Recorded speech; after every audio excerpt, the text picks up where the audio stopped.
ఆశ్రమంలో శ్రీమతి స్వర్ణమ్మ గారని తెనాలిలో ఉంటారు. వారు మన ఆశ్రమ శ్రేయోభిలాషి. ఆశ్రమాన్ని స్వయంగా సందర్శించారు.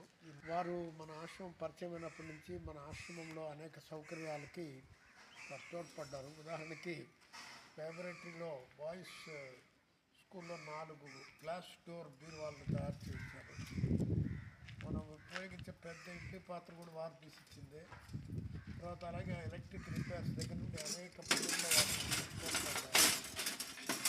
వారు ప్రస్తుతం ఒక చిన్న ఆపరేషన్ జరిగి విశ్రాంతి తీసుకుంటున్నారు.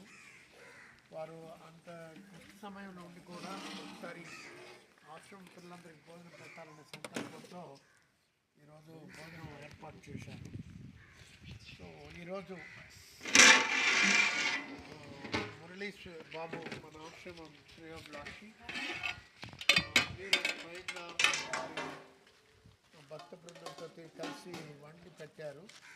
వెంకటస్వామి గారి ప్రార్థన కూడా జరిగింది. ఒకసారి మనందరం మనసులో స్వర్ణమ్మ మేడం గారికి ఆరోగ్యం కుదుటపడాలని ఒక 1/2 నిమిషం పాటు మనసులో అనుకుందాం. స్వర్ణమ్మ మేడం గారికి